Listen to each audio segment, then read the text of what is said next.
Hi friends. हाय। Welcome करता हूँ आप सभी लोगों का the science academy Indragarh Sumer Gajmandi के चैनल पे। देखो दोस्तों, आज हम पढ़ रहे, हमारा चल रहा है चैप्टर नंबर 1 10th क्लास का। जो चैप्टर नंबर 1 है वो चल रहा है और इसमें अपन ने थोड़ा बहुत पढ़ लिया है। ठीक है बेटा। और आज हम सीखेंगे बेटा रासायनिक अभिक्रिया को संतुलित करना। क्या करना है बेटा? क्या क्या सीखेंगे? रासायनिक अभिक्रिया को संतुलित करना सीखेंगे, यानी कि कोई भी केमिकल इक्वेशन है उसको क्या करना सीखेंगे बेटा अपन, उसको बैलेंस करना सीखेंगे कि कैसे केमिकल रिएक्शन को बैलेंस किया जाता है, कैसे उसको क्या किया जाता है बेटा, संतुलित किया जाता है। ठीक है बेटा। तो देखते हैं चैप्टर क्लास क्लास कौन सी बेटा? 10। और जो चैप्टर चल रहा है कौन सा चल रहा है बेटा? Chapter number 1। क्या चल रहा है? चैप्टर नंबर 1 चल रहा है क्लास। अब देखो बेटा, आज हम पढ़ेंगे रासायनिक समीकरण को संतुलित करना।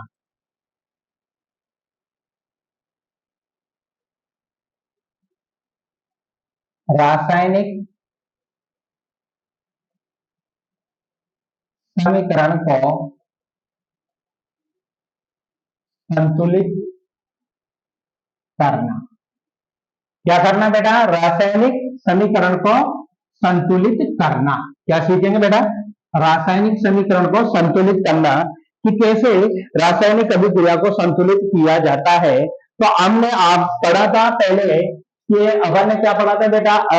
मतलब असंतुलित रासायनिक समीकरण भी पढ़ी थी और संतुलित रासायनिक समीकरण भी पढ़ी थी कि नहीं? अरे पढ़ी थी बेटा अपन ने। असंतुलित रासायनिक समीकरण भी पढ़ी थी और संतुलित रासायनिक समीकरण भी पढ़ी थी। क्या कि संतुलित रासायनिक समीकरण किसे कहते हैं, असंतुलित रासायनिक समीकरण किसे कहते हैं, अपन ने पढ़ा था।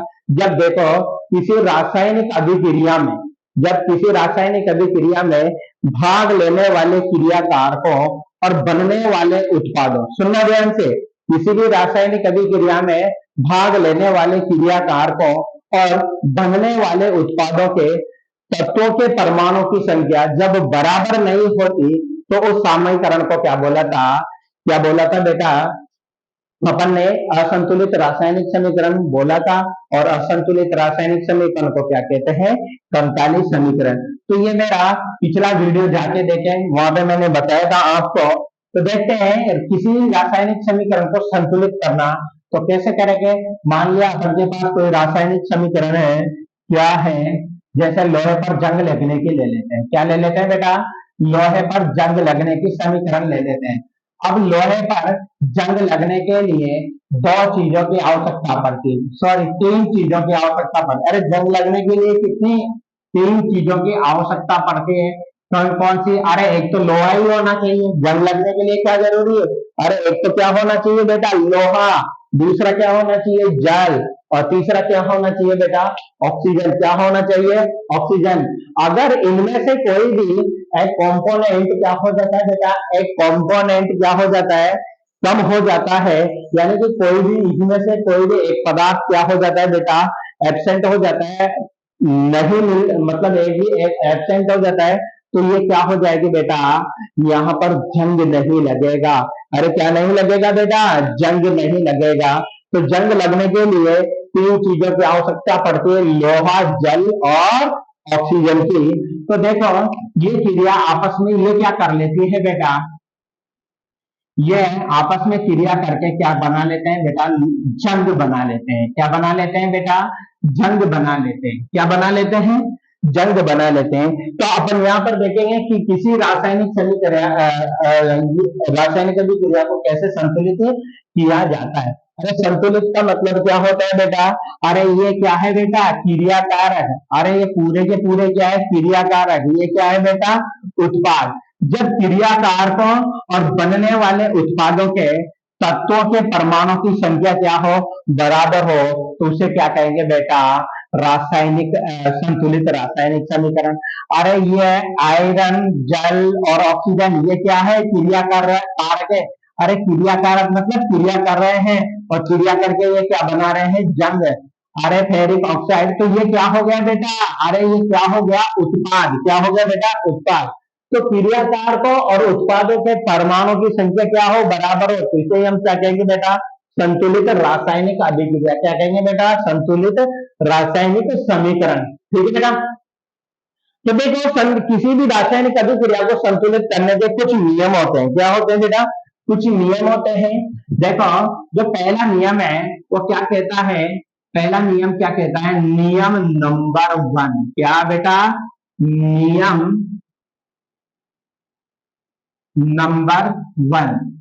नियम नंबर 1 क्या कहता है कि सर्वप्रथम हम क्या कर लेंगे बेटा कि क्रिया कारकों और उत्पादों को किसमें बंद कर लेंगे? एक डिब्बे में बंद कर लेंगे। किसमें बंद कर लेंगे बेटा?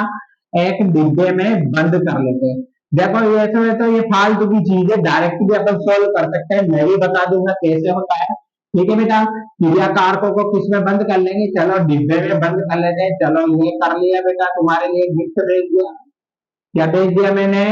गिफ्ट भेज दिया। चलो ये डिब्बे में बंद कर दिया। सभी क्रिया कारकों को हम किसमें बंद कर देंगे? डिब्बे में, क्योंकि ये क्या है बेटा? गिफ्ट तुम्हारा बर्थडे गिफ्ट। क्या है बेटा? बर्थडे गिफ्ट हुआ है ना? हाँ चलो, अब देखो इन सभी को क्रिया कारकों और उत्पादों को हम क्या कर लेंगे बेटा? डिब्बों में क्या कर लेंगे? बंद। तो ये लो, और ये लो। चल ठीक है। क्या जो नियम नंबर 1 क्या कहता है कि सभी को क्या कर लेंगे बेटा? डिब्बों में बंद कर लेंगे। क्या कर लेंगे बेटा? डिब्बों में बंद कर लेंगे। ठीक है। नियम नंबर क्या कहता है? नियम नंबर 2 क्या कहता है? नियम नंबर 2 क्या कहता है कि इन जो ये क्रिया कारक और ये उत्पाद है, इनके तत्वों के परमाणु की संख्या क्या कर लेंगे? ज्ञात कर लेंगे। क्या कर लेंगे बेटा? ज्ञात करेंगे। तो कैसे करेंगे? तो नियम नंबर में क्या करेंगे कि क्रिया, अब डिब्बे में बंद करने के बाद क्या करेंगे? अब क्रिया कारकों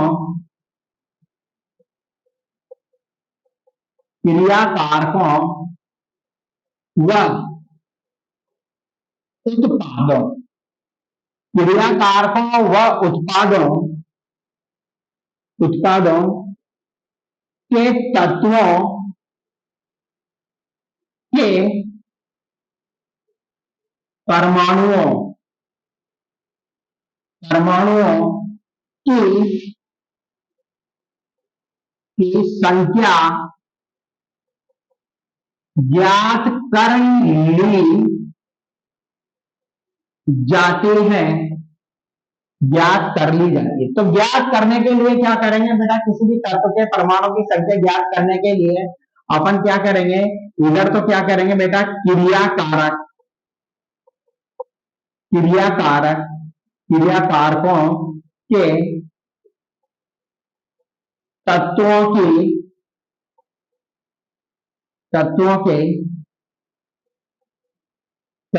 के परमाणुओं की संख्या।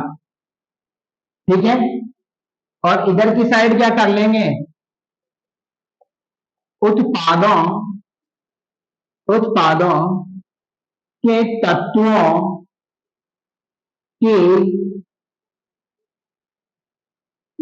के तत्वों की तत्वों के परमाणुओं की संख्या। तो देखो, अब देखते हैं ये तीनों क्या है? क्रिया कारक। तो देखो अपन का जो पहला तत्व होगा वो कौन होगा बेटा? आयरन। अरे क्या होगा बेटा? आयरन। क्या होगा? आयरन। तो ये आयरन है, इसके परमाणु की संख्या कितनी है? 2। अरे कितनी है बेटा?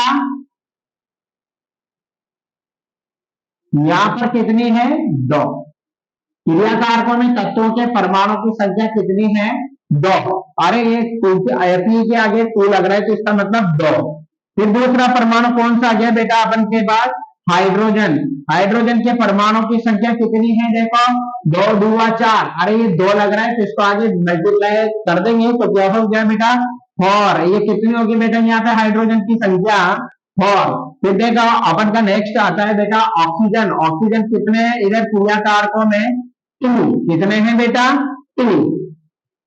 तो अपन ने क्या ज्ञात कर ले, अरे बेटा क्रिया कारकों के तत्वों के परमाणु की संख्या, अरे क्या कर ली बेटा क्रिया कारकों के तत्वों के परमाणु की संख्या कर ली।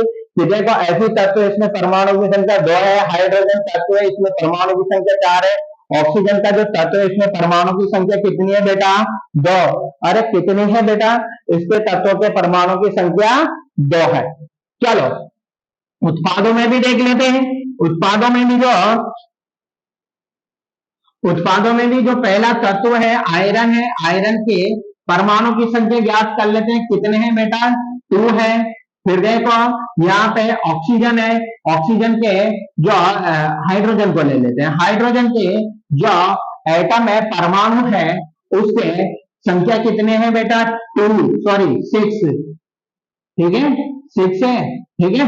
चलो फिर देखिए बात करते हैं अपन, अरे 6 क्यों है भैया, अरे 3 को 2 से मल्टीप्लाई करो तो क्या आएगा 6 ही आएगा, इसलिए 6 है। हाइड्रोजन के जो एटम है परमाणु है उनके नंबर कितने, संख्या कितनी है 6 है, ठीक है बेटा।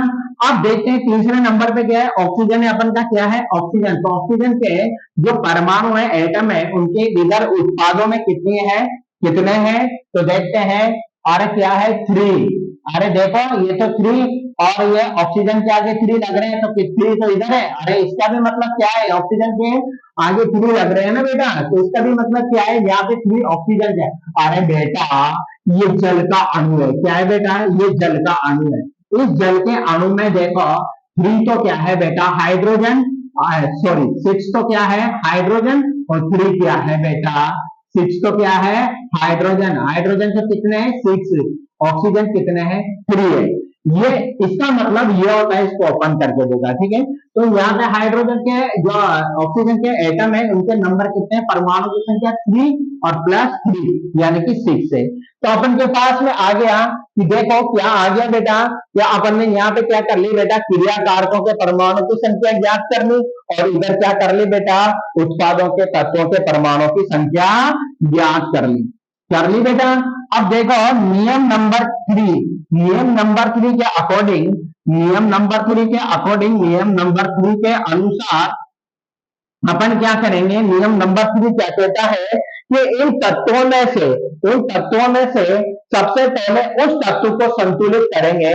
इन तत्वों में से क्या क्या बोला है बेटा, इन तत्वों में से चाहे इधर वाले क्रियाकारकों के तत्व के परमाणु हो चाहे उत्पादों के तत्व के परमाणु हो, तो रासायनिक समीकरण में सबसे पहले उस तत्व को संतुलित करेंगे जिसकी संख्या क्या है ज्यादा हो। अरे यानी कि उस तत्व को क्या करेंगे संतुलित करेंगे जिसमें परमाणु की संख्या ज्यादा हो।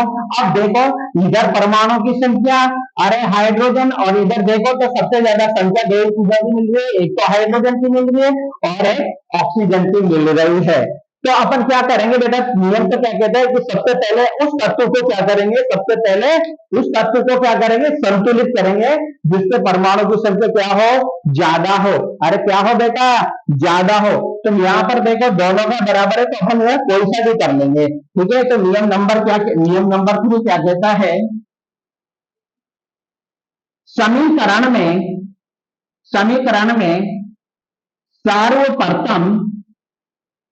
समीकरण में सर्वप्रथम हम उस तत्व को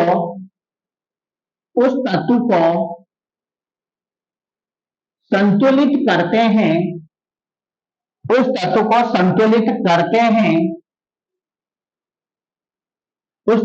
संतुलित करते हैं जिसके परमाणुओं की संख्या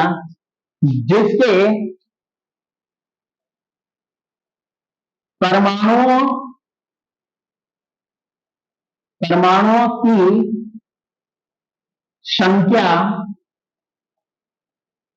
सबसे अधिक हो।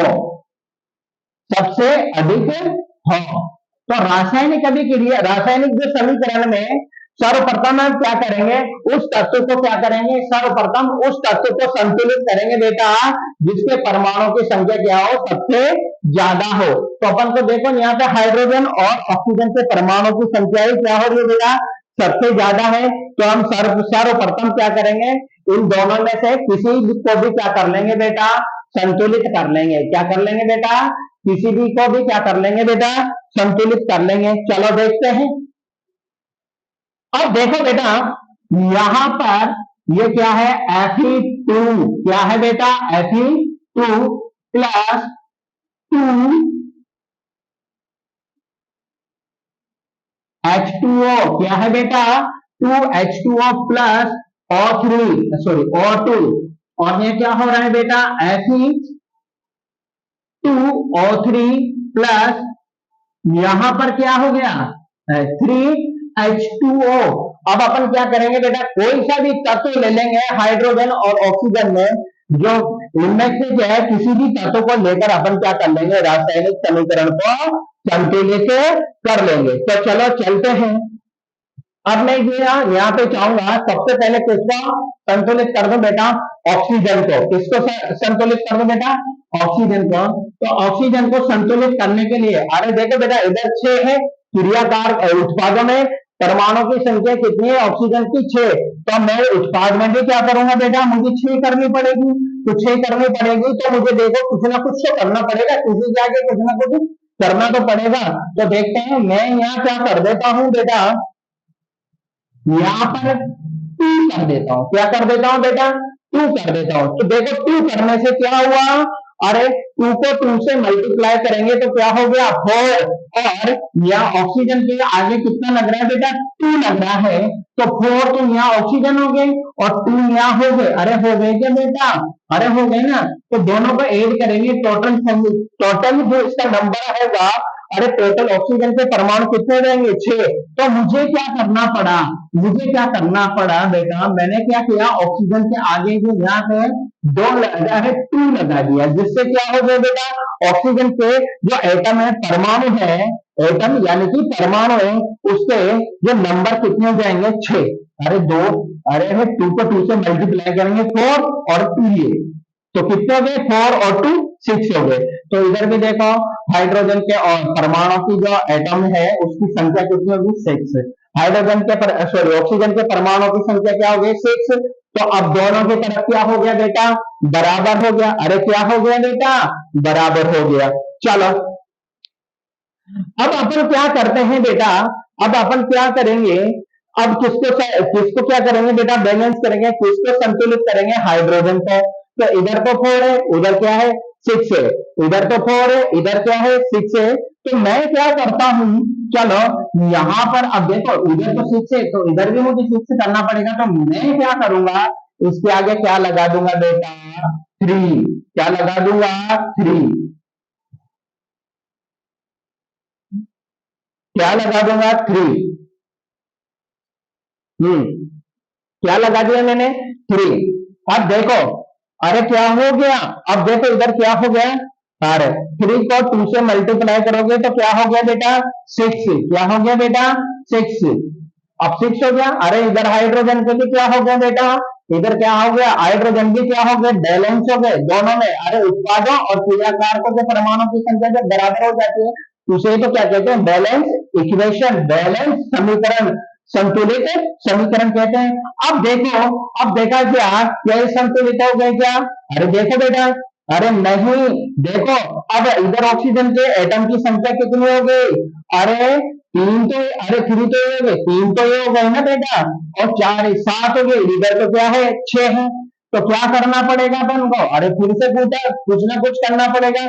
चलो क्या करते हैं, चलो अब यहाँ पे क्या करते हैं बेटा 2 लगा देते हैं। क्या लगा देते हैं, आयरन से क्या लगा देंगे 2। तो इधर 2 लगा देंगे तो इधर तो 4 हो गया, इधर कितना है आयरन 2 हो गया। तो इधर भी मैं क्या लगा दूंगा बेटा 2। तो इधर भी क्या हो गया, आयरन 4 हो गया। क्या हो गया बेटा 4 हो गया। अब देखो 4 हो गया, चलो दोनों की तरफ 4 4 हो गए तो कोई दिक्कत हो गई। अब इधर तो बेटा ऑक्सीजन क्या हो रहा है 7 हो रहा है, कर लेंगे, तुम टेंशन मत करो। इधर 4 हो गया, इधर Fe क्या हो गया 4 हो गया। अरे बेटा मैंने इसके आगे 3 लगा दिया था हाइड्रोजन को बैलेंस करने के लिए, 3 लगाया था। तो यहाँ पे ऑक्सीजन की क्या हो गए थे, 7 हो गए थे। अरे दिख रहा है कि बेटा 7 हो गए थे। अभी कर लेंगे, तुम टेंशन ना लो, ठीक है ना। जब तक तुम्हारा मामा जिंदा है ना, कटप्पा जिंदा है ना, तब तक बाहुबली को कोई नहीं मार सकता, ठीक है ना बेटा। हाँ तो देखो, तो यहाँ पर 4 हो गया तो हाइड्रोजन। अब देखो, अब 7 हो गया तो अब हम क्या करेंगे, अरे हाइड्रोजन एटीपी बैलेंस है और हाइड्रोजन की बैलेंस है, ऑक्सीजन का क्या है बेटा, अनबैलेंस है। तो क्या करेंगे बेटा, देखो अब आगे चलते हैं। देखो अब इधर ऑक्सीजन कितने हो गए, अरे देखो बेटा इधर कितने हो गए ऑक्सीजन, देखो 6। अरे 3 को 2 से मल्टीप्लाई करोगे तो 6 और 3 ऑक्सीजन, ये तो 9 हो गया, इधर तो 9 हो गया ना, देखो। अरे बेटा 3 को 2 से मल्टीप्लाई करोगे तो 6 आएगा, आएगा यस। अरे 3 को और 2 से मल्टीप्लाई करोगे तो 6। अरे बेटा तुम कहोगे सर ये 2 क्यों लगाया, अरे अरे 2 से मल्टीप्लाई, अरे बेटा ये अगर ये पूरा एक ही क्या है, अरे एक पदार्थ है, इसके आगे 2 लग रहा है तो इसका मतलब सब क्या है, दो। दो है, सब ज्यादा दो गुने है, ठीक है। तो यहाँ जैसे अपन ने Fe4 किया था, अरे 2 को 2 से मल्टीप्लाई किया था तो 4 आ गए थे Fe। तो ऐसे ही यहाँ पर क्या करेंगे, 3 को 2 से मल्टीप्लाई करेंगे तो ये ऑक्सीजन, तो यहाँ पे कितने हो गए 6 और 3 ऑक्सीजन, ये तो टोटल कितने हो गए, टोटल इधर कितने हो गए 9, इधर 9 है और इधर 6 है, इधर 9 है और इधर क्या है बेटा, इधर 9 है, उधर 9 है और इधर क्या है 7 है। तो एक बार फिर से क्या करें, अब फिर से कुछ ना कुछ तो करना पड़ेगा, चलो कुछ करते हैं। लेकिन यहाँ पे 3 लगा दे क्या, अरे 3 लगा दे क्या, अब 3 लगाते क्या हो गया बेटा, अरे यहाँ पे क्या हो गया, 3 लगा के 6, 6 तो क्या हो गया ऑक्सीजन और 3 ऑक्सीजन यहाँ है, तो 3 प्लस 6 इजिकल टू क्या होता है बेटा 9। अरे क्या होता है बेटा 9, अरे क्या होता है बेटा 9। अब देखो, अब देखो ये क्या हो गए, एक रासायनिक समीकरण क्या हो गए बेटा, संतुलित हो गए। तो देखो बेटा कैसे संतुलित हो, तो यहाँ पे परमाणु की संख्या ज्ञात कर लेंगे और अपन को पता लग जाएगा कि रासायनिक समीकरण क्या हो गए, संतुलित हो गए। तो देखो बेटा एक बार फिर से समझेंगे इस चीज को, अरे समझे क्या, तो चलो मैं इनको मिटा देता हूं और वापस से समझते हैं, ठीक है। सर आपने कैसे किया एक बार फिर से देखते हैं, चलो।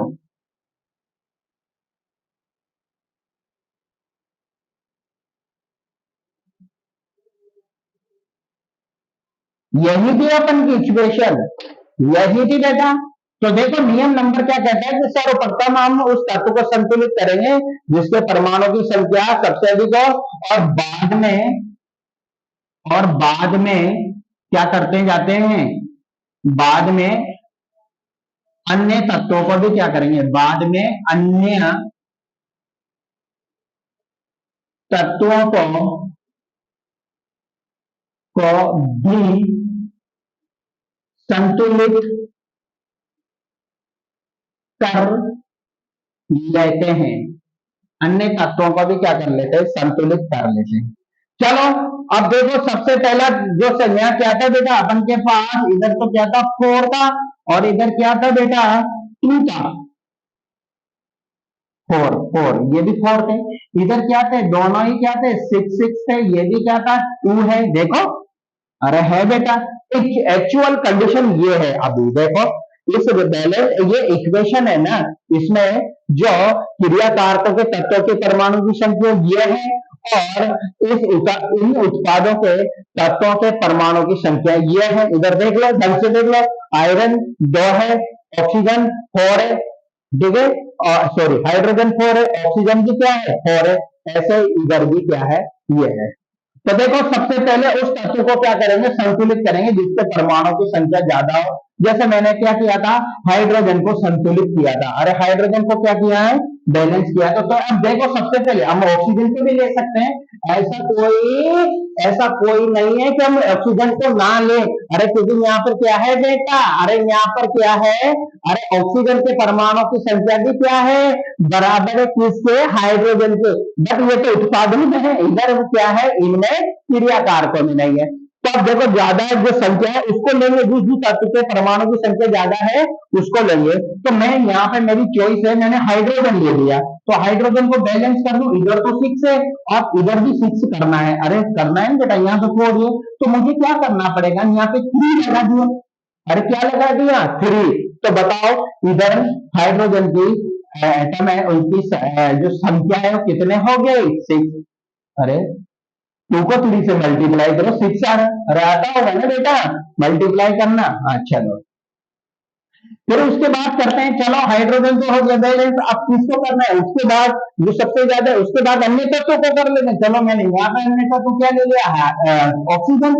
ऑक्सीजन को भी क्या करेंगे, बैलेंस करेंगे। इधर तो 6 है और इधर क्या है, 4 है। तो बैलेंस करेंगे तो क्या करेंगे, और बैलेंस करेंगे तो क्या करेंगे, आप देखना कुछ ना कुछ करना पड़ेगा। मेरे को इधर भी 6 करना है, तो 6 करने के लिए मैं क्या कर दूं, इसके आगे 2 लगा दूं क्या। अरे इस ऑक्सीजन के आगे 2 लगा दूंगा, तो 2 को 2 से मल्टीप्लाई करोगे तो कितना आएगा बेटा, 4। अरे कितने आएंगे, 4। फिर देखते हैं, फिर देखें 4 और 3 ये क्या हो गए, इधर ये लगा दिया 4, इधर लगा दिया क्या मैंने, 2 लगा दिया। अब 2 को 2 से मल्टीप्लाई करोगे तो क्या आ गया बेटा, 2 को 2 से मल्टीप्लाई करोगे तो 4, और इधर क्या आ गया, 3। तो ये तो 7 हो गए। क्या हो गए बेटा, 7 हो गए। तो फिर अपन का क्या हो जाता है, लफड़ा। तो लफड़े को रोकने के लिए मैं क्या करता हूँ, इधर देखो 7 हो गए, तो चलो लिख देते हैं। फिर क्या हो गया, ये तो बैलेंस नहीं होगा, तो फिर मुझे और कुछ ना कुछ काटा बेटा चलेगा। तो पहले अब मैं क्या कर लेता हूँ, अरे ऑक्सीजन को बैलेंस करने के लिए सबसे पहले मुझे क्या करना पड़ेगा, अब इधर ये सतुना नहीं देख रहा, तो मुझे क्या करना पड़ेगा, आयरन को कंप्लीट कर लेता हूँ। तो देखो आयरन के लगा दिया मैंने यहाँ पर, तो इधर भी क्या लगा दूं मैं, आयरन के